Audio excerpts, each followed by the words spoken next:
Hey guys, what is up? John here from fly8mikealpha.com. Today to talk about basically your introduction to bush flying.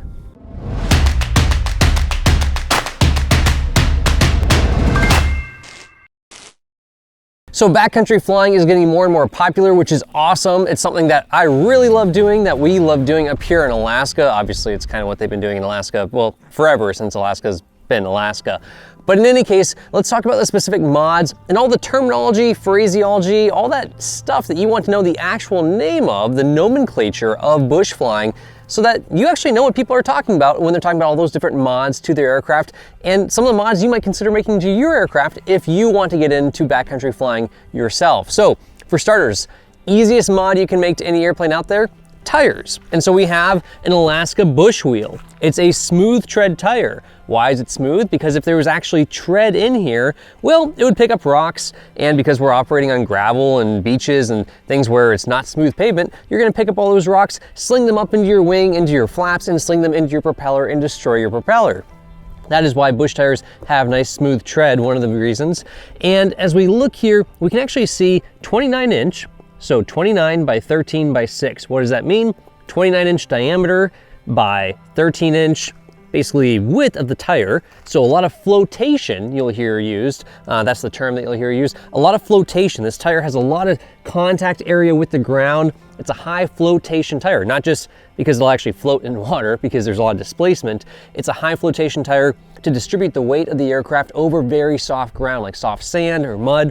And then by 6 is the wheel size. So this is not a wheel, this is a tire. This is a bush wheel, but it's not really the proper term. This is a tire, this is a wheel. So your actual rim is your wheel. That is a 6-inch wheel. And on the backside of this wheel, a big mod you're gonna have to make if you're gonna upgrade to these tires, you can't just use those standard little wimpy brakes you have on your basic 172. You're gonna need to upgrade them. So we'll come around and take a look at our brake and rotor here. So on the inside here, we have a nice heavy duty rotor and heavy duty caliper. What does that mean? Well, there's 2 pistons. We can see we actually have 2 pistons on this one. Most aircraft only have 1, meaning we're going to have 4 actual brake pads on this caliper here to give you more braking authority. Because you have a bigger tire, it has more force, more leverage over this little tiny rotor, and you're gonna need a lot more clamping force on that rotor to apply brakes and get the airplane stopped. If you use just the standard brakes that come on your 172 or on your Cessna 170, the standard brakes, and upgrade to big tires, you probably won't even have enough braking authority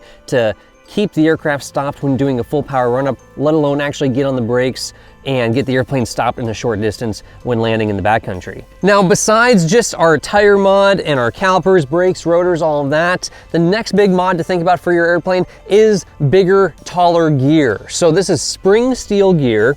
It is taller because it is Cessna 180 gear on this Cessna 170, so it's raising the whole airplane up. This is not stock 170 gear. What does that do for you? Well, it's going to give you a lot better prop clearance. You can see that this propeller, that's coming about halfway up my thigh. Obviously, I'm kind of short, so not like that really counts for too much here, but over 2 feet of prop clearance is what we've got. You can say, well, 2 feet, that's way more than you really need. No, trust me, you need it, especially when taxiing downwind, when you have a tailwind, you're taxiing over loose gravel, rocks, and you're using all that power, perhaps you're taxiing uphill, you're really gonna be sucking up a lot of rocks. The more prop clearance you have, the better to not be pulling rocks and things up into that propeller and causing damage to it. Now, the other thing here is, you can say you got 2 feet or more, but as you start taxiing over uneven ground and there's hills and tall grass and things like that, that 2 feet quickly goes away. As soon as you have one tire kind of go through a little bit of a hole and the airplane settles down there, you'll notice you'll have a lot less prop clearance, or perhaps at times have a lot more. So more prop clearance, the better. You can never have too much. The only thing you're giving up here with bigger tires and bigger gear is a little bit less forward visibility as you raise that nose higher and higher to where you cannot see so well. Flip side of that is, you're going to reduce the number of times you're landing tail wheel first. We're always going to be coming in landing very slow with the nose very high, and with tiny tires and short gear, you're gonna be touching tail wheel first. And that's a lot of strain on that tail wheel. And when you touch tail wheel first, it's kind of nice because you can dump the mains on, dump lift that way, and then apply brakes. But if you want to do wheel landings and protect that tail, protect the whole tail structure, not just the tail wheel, but the whole tail structure of the aircraft, bigger tires, taller gear will be more likely to be touching first on the mains, where we'll be able to get brakes on sooner And you can also dump lift by just reducing flaps and applying brakes, letting that tail come up. Now, since we're already standing here in front of the propeller, it's probably a good idea to talk about propellers on bush planes. What are the differences out there? The biggest difference you're going to see is people talking about long propellers, right? So big diameter propellers. This is an 83-inch propeller compared to the standard that comes on here, a 76-inch. So bigger diameter is going to grab more air, really going to help on that low end performance, getting you off the ground quickly. Now, they're rated not only in their diameter, so 83-inch, it's going to be 83 by a certain number. So 83 by 40, 83 by 38, 83 by 50, whatever it is, that theoretical distance that the propeller would screw through the air, just like a boat propeller, where you have a diameter and then a pitch rating, all right? So 83 by something. Now this is constant speed, so it's not 83 by something. It has a range of what it can do. And the cool thing about constant speed is it's going to allow you to spin full RPM right at takeoff. So if I had full power on my boat, well, redline might be 6,000 RPM, I'm only gonna get 4,000 until I get up to speed. On my airplane, on my Cessna 172, I might get 2,300 RPM when I set power for takeoff. In flight, I can get a full 2,700 RPM with that fixed pitch propeller. With a constant speed propeller, you get full RPM right from the get-go. So you get full horsepower out of the engine right from the get-go. That helps. Flip side to that is it's a heavier prop, heavier hub, heavier constant speed unit. We got a prop governor on there that's going to weigh extra. So you're adding weight to the aircraft, and weight is everything on small airplanes, especially in the backcountry. So if you can light them up at all, even better. So, well, that's a trade-off, right? We can have a lighter fixed pitch propeller, but then it's only gonna do well either at the low end on takeoff, or it's only gonna do well in cruise flight. So we have to pick and choose, or we can have a constant speed that does well on the low end and on the high end, but it weighs more, or the happy medium in between there where you can go lightweight and still get that sort of variable performance would be a ground adjustable propeller.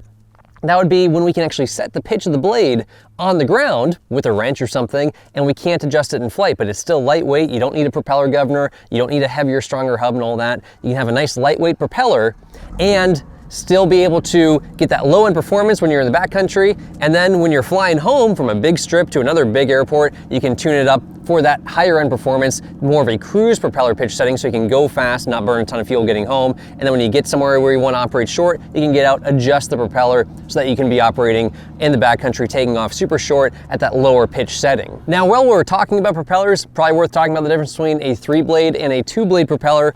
Well, 2-bladed propeller can be a bigger diameter and can be a little bit more efficient. So you don't have 3 blades causing excess drag. 2-blade propellers are typically a little bit more efficient in cruise flight especially, but less prop clearance because 2 blades, bigger diameter is what you're going to need to get that overall same amount of force, that same amount of lifting force from those blades pulling you forward through the air. So you can compromise and say, okay, we'll just add another blade, we'll go 3-bladed. 3-bladed props typically run smoother, less vibration, that's really nice, and they can be a smaller diameter while still having that same pulling force through the air, but a little bit more friction involved, so you're sacrificing something there as terms of efficiency. You're gonna give up that little bit of effective horsepower pulling the airplane through the air. So a little bit of a compromise with a 3-bladed propeller, but better ground clearance. Certainly would not want a 2-bladed propeller on this airplane because it's a nose wheel airplane. We already don't have a whole heck of a lot of prop clearance here to begin with, especially as we're bouncing through those ruts, especially as this nose wheel goes through a little hole. Your propeller is going to be getting very close to the ground, and you can see that we have a lot of extra wear on this propeller compared to what we have on the 170, which has a lot better propeller clearance. Now, some of the things that have been done to this airplane to operate in the backcountry to make it better for that is a bigger nose fork, which allows for a bigger nose wheel tire. So we have the same size nose wheel, still a 6-inch rim, but we have a bigger nose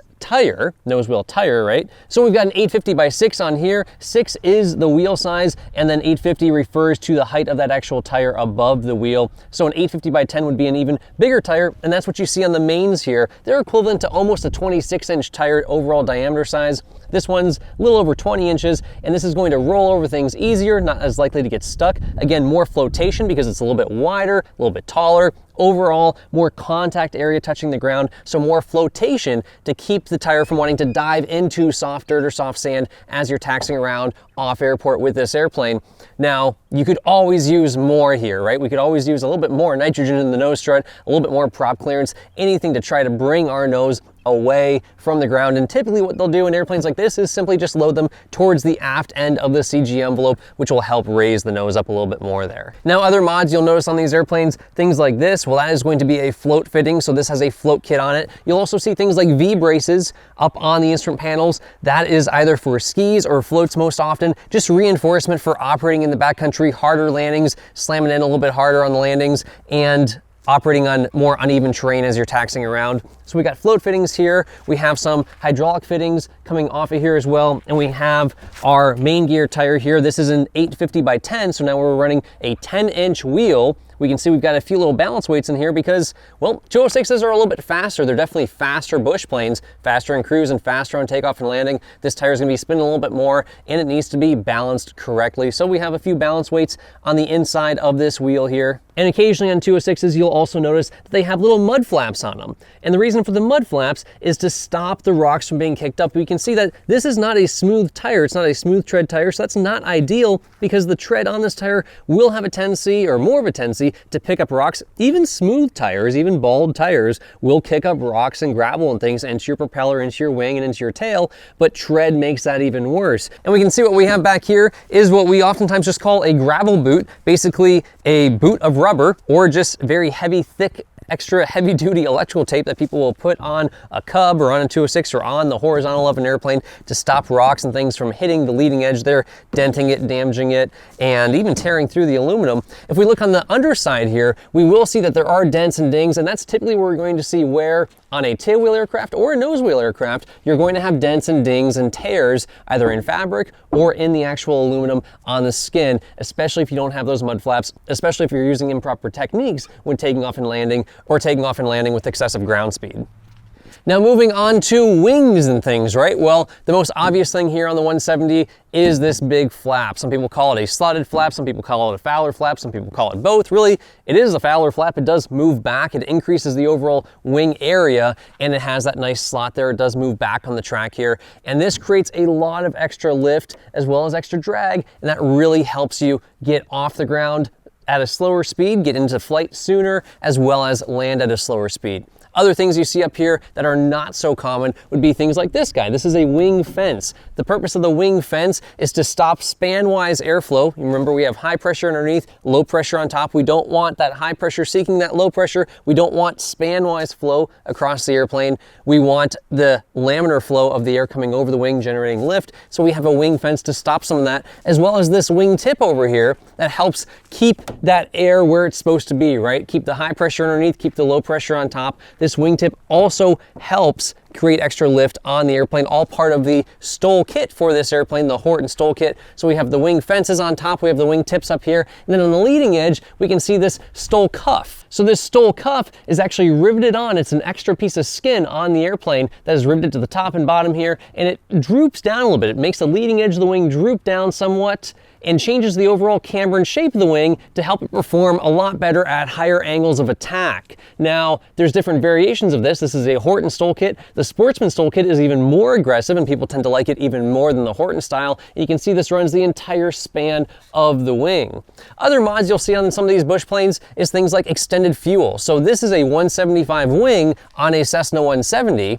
That means that the fuel tanks are bigger than a standard Cessna 170 fuel tank setup, right? So we have 50 gallons of gas on here about compared to the standard 38 that you would normally have. That really helps with the bigger engine, because once you go to a bigger engine and more horsepower, you're going to be burning a lot more fuel, and fuel is everything. You're always going to be running low on fuel in the backcountry, A, because you don't want to be too heavy, and B, well, the airports and fuel stops are probably few and far between. So you want to always have the ability, at least, to carry a lot more gas in your tanks if needed. Now, in addition to a STOL kit, a leading edge cuff, wing fences, all of that good stuff, you may also see something like a wingtip extension, where the actual wingtip itself is made much larger, so the actual wingtip plastic fiberglass part, or they've actually continued the aluminum and continued the spar out even further to make the whole wing larger, and then put a plastic or fiberglass wingtip on that, increasing the overall wingspan and especially wing area of the airplane, decreasing the wing loading. So the Wing X extension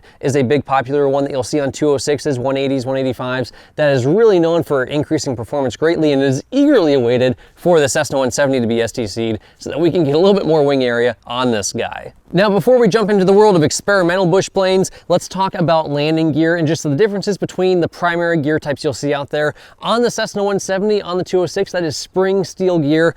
There is basically no maintenance to it, right? It is just straight up spring steel coming out of the airplane and just metal spring. You're just gonna bounce you around.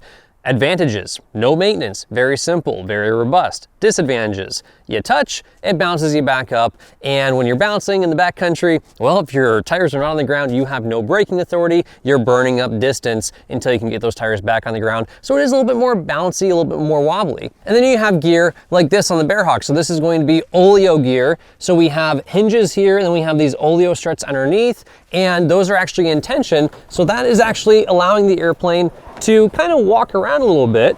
Now, this becomes a little bit of a problem when you park on a beach and you're already tilted down, and now the gear allows the airplane to tilt even further, and now you're sloshing all your fuel out of the airplane. That becomes a little bit problematic.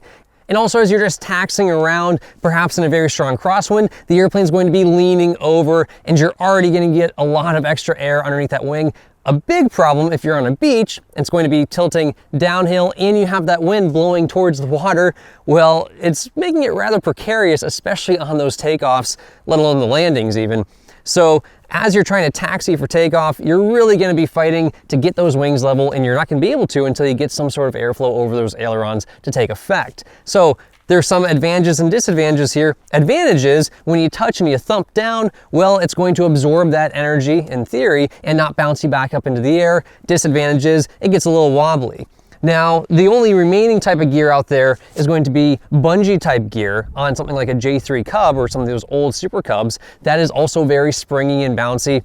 And then there's a lot of variations of that now with TK Suspension and other companies out there coming out with the oleo type gear that allows for that shock absorption, but doesn't have this tilt problem kind of like we see here. So they have other options out there, and that's what you're gonna see on most of your Cubs is that TK suspension, kind of that rectangular unit with those double struts that really absorb a lot of impact. And you'll also see people run cables from here up to the actual fuselage itself in case the strut were to fail. Right now, this is in tension. If the strut fails, my tire's just going to come up. I'm going to have a prop strike. It's gonna really ruin my day. I'm not gonna be able to get home, and I'm gonna be buying a new prop and a new engine.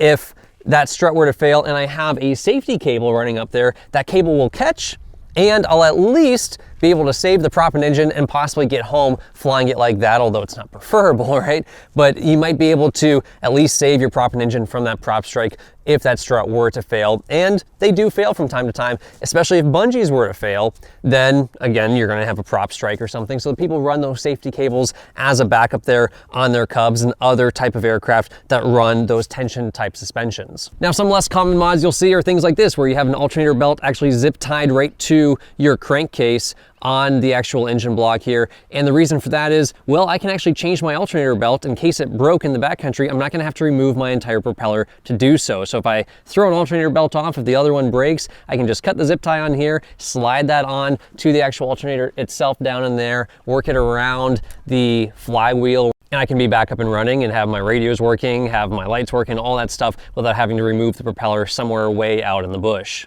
Now, welcome to the world of experimental aircraft. There's lots of different mods and cool things we can do. One of the big ones you'll see on the leading edge of wings, on certified aircraft also, but at a little bit more steeper cost, is vortex generators. So we have VGs on the top of this wing.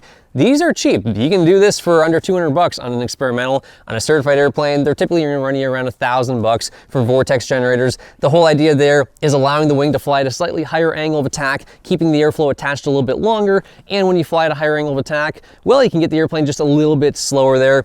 Some people claim that they also help on the top end, increase cruise speed, increase climb rate, all that good stuff. They may or may not. Depends on your airfoil, depends on what type of VGs you're using, depends on what kind of spacing you're using, all of that good stuff, what sort of placement. They talk about it in terms of distance from the chord. So are these placed at 4% a chord or 6% or 8% a chord? How far forward or back are they? So if it's 4 inches from the leading edge and you have a 66-inch chord, well, you do the math, you figure out what percentage they're placed at. That is how they measure where VGs go, as well as the angle they're tilted at, and plus the spacing, how they do it. Do you do it in pairs? Do you do it evenly spaced? follow the manufacturer instructions. There's a ton of different brands out there to check out, and we have a lot of videos actually on our channel on Fly It Bike Alpha about testing done with different brands of VGs here on our Bearhawk to give you guys an idea of how all those work. But bottom line is, vortex generators, another cheap, easy mod to make. Probably if I was gonna pick up my cheap, easy mods, it'd be tires, vortex generators. These tires, although they count maybe as Bush tires, are tiny, right? These are Goodyear 26s. So I've got a 26 by 10 by 6. All right, so 6-inch wheel again, 10-inch width here, or whatever you want to call it, and then 26-inch diameter. And it's kind of a small 26. The Alaska Bush Wheel 26s seem to be a little bit bigger diameter. Not as much flotation on this tire, plus it requires a tube. It's using an 850 by 6 tube, so an overinflated tube to fill it, compared to the tube is really built into those bush wheels. What does all that mean? Well, when you have a tube inside here and I slam on the brakes, I'm applying force to my rotor, I'm stopping my rim from turning, my wheel, but my tire still wants to turn. And if that tire spins on the wheel, well then guess what? We're going to slice the valve stem off of our tube and all of the air is going to come out of our tube. And well, yeah, then we have a deflated tire and we have a flat tire.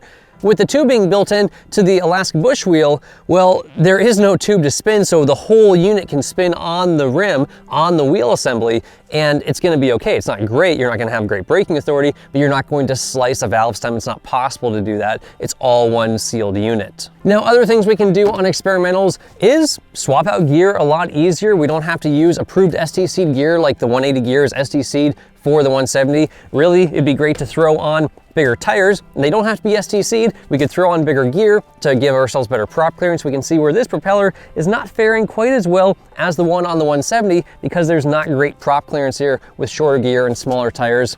And then what about the engine? Well, the engine and prop does not have to be certified either, so that can save us a lot of money, plus allow us to do a lot of different modifications, things like porting and polishing and flow matching. That can be done on certified airplanes, but very easily done on experimentals where you can take your Lycoming 0360 180 horse and port and polish and flow match the cylinders and really make the engine breathe better, and possibly even throw in some pistons that may or may not be legal on a certified airplane, but would be totally legal on an experimental. Throw in 10-to-1 pistons or 10.5-to-1 pistons, where you're increasing the compression in the cylinders, making that engine make a lot more power without adding any extra weight to your airplane.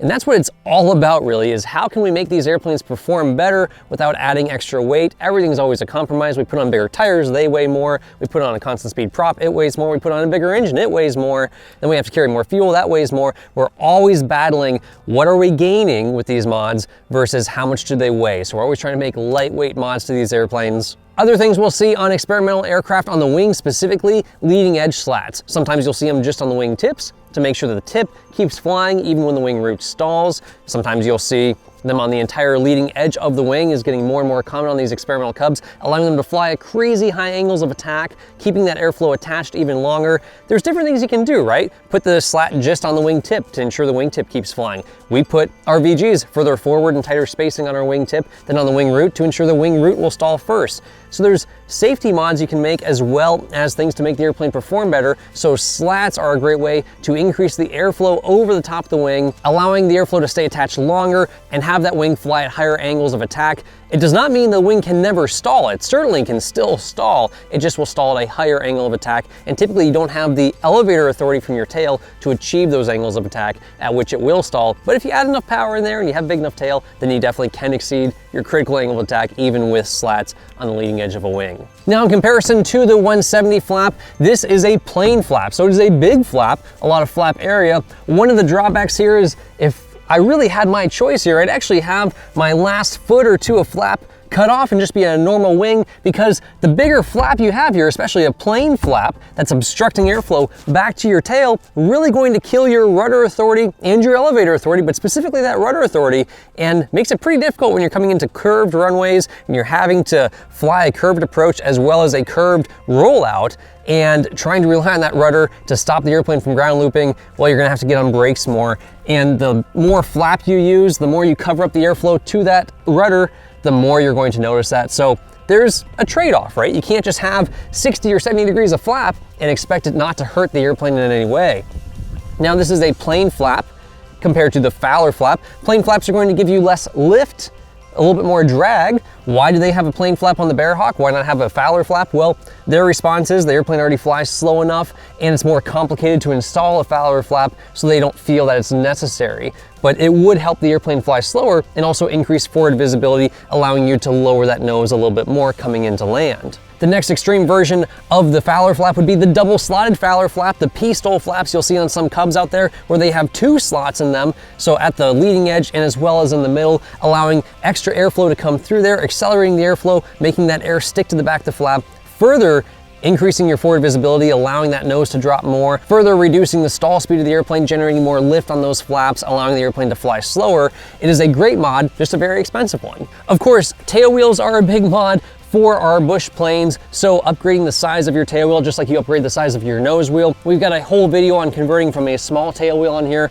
to a big tail wheel and what that did for us and when it might be necessary for you depending on what you're doing. There are a lot of guys that fly in the backcountry that actually run tiny tail wheels, and in our whole video comparing the little guy to the big guy, we explained why that's still okay, why you can get away with a very tiny tail wheel in the backcountry, why it may be more preferred, and why we run this big one for us on this airplane. That is pretty much it, guys, for Bushplane mods. Just a introductory to all the different mods out there, and hopefully you understand now more some of the nomenclature, some of the terminology, and some of the things that you could do to your airplane to make it more suitable to flying in the backcountry, some of the things that people are doing up here in Alaska to their airplanes to make them more suitable to flying in the backcountry.